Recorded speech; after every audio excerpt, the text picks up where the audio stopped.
Hello student, आज हम लोग इस क्लास में class 10 RS Agarwal chapter 5 arithmetic progression का एक्सरसाइज 5C का क्वेश्चन नंबर 33 को सॉल्व करेंगे।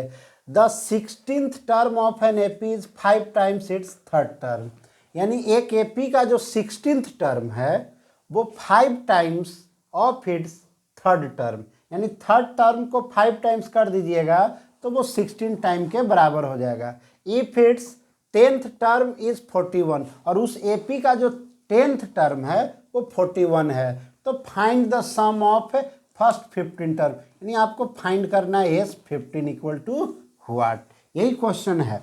मान लेते हैं अगर एपी का फर्स्ट टर्म और कॉमन डिफरेंस नहीं मालूम रहता है तो हम लेट कर लेते हैं कि let the first term be a and common difference be d. तो मान लीजिए कि let the first term of the APB A and its common difference BD। क्या मान लिया जी? फर्स्ट टर्म को A लेट कर लिए और सेकेंड टर्म को कॉमन डिफरेंस को D। तो इसलिए पहला अकॉर्डिंग टू क्वेश्चन क्या बोला जी कि T16 जो है वो 5 टाइम्स ऑफ T3 के। T16 का मतलब A plus 15D, 5 into A plus 2D। आइए A plus 15D equal to 5A plus 10D हो जाएगा जी।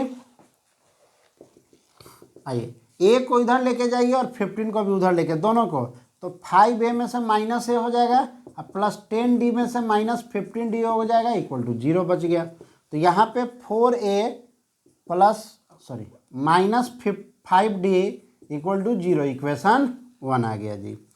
अब नेक्स्ट देखिए 10 टर्म कौन सा है? 10th टर्म उसका 41 है। Again T10 equal to 41, T10 को A प्लस 9D लिखेंगे, वो 41 के बराबर होगा, इक्वेशन 2। अब दोनों इक्वेशन को सॉल्व कर लीजिए एलिमिनेशन मेथड का यूज करके। आइए 4A minus 5D equal to 0, equation 1 है, और इक्वेशन 2 है आपके पास A plus 9D। A plus 9D equal to 41 है। देखिए किसी एक का कोएफिशिएंट सेम करना होगा, तो हम चलिए यहाँ पे इसी का कोएफिशिएंट A का कोएफिशिएंट सेम कर देते हैं, इसमें केवल 4 से मल्टीप्लाई कर देते हैं, तो 1 में तो कोई चेंजेज नहीं होगा, 2 में चेंज होगा। ये 4A plus 36D equal to 4 और ये हो जाएगा 16। अब दोनों का देखिए जिसका कोएफिशिएंट सेम है दोनों प्लस में है, तो ये दोनों इक्वेशन को माइनस कर दीजिए, तो ये माइनस में और ये भी माइनस में, ये दोनों आपस में कैंसिल, ये माइनस 41D आ जाएगा, माइनस 164, D से D खत्म, D इक्वल टू 1 माइनस से माइनस खत्म, तो ये आ जाएगा 4 टाइम, यानी D का वैल्यू आपके पास 4 आ गया। अब जो D का वैल्यू है वो इक्वेशन 1 में पुट कर दीजिए। Putting the value of D in equation 1 चाहे 2 किसी में भी, इक्वेशन हम 1 में यहाँ पुट कर रहे हैं। आइए तो इक्वेशन 1 में जब पुट कीजिएगा तो आपके पास आ जाएगा, यही ना है इक्वेशन 1, तब 4A minus 5 into 4 equal to 0, 4A equal to 20 हो जाएगा, इधर जाएगा तो पॉजिटिव हो जाएगा, 4A equal to 20, A equal to 20/4 यानी 5। A का वैल्यू क्या आ गया जी 5 और D क्या आ गया 4। आपके पास दोनों AD, आपको निकालना क्या है S15, आपको फाइंड करना है S15। तो देखिए यहाँ पे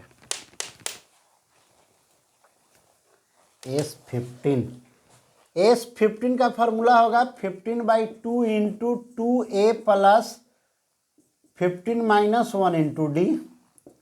15/2 इंटू 2A कितना है जी 5, तो 2 इंटू 5 प्लस 14 इंटू D कितना है जी 4, तो आपके पास 15/2 इंटू 10 प्लस ये हो जाएगा और ये 5, यानी 50/2 इंटू ये 66, ये 33 टाइम में, तो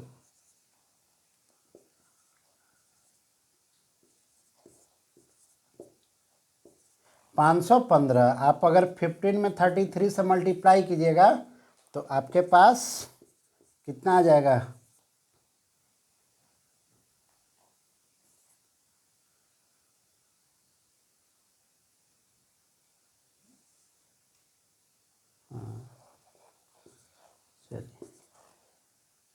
495 आ जाएगा, 495, यही आपका आंसर है, 495 आपका करेक्ट आंसर हुआ।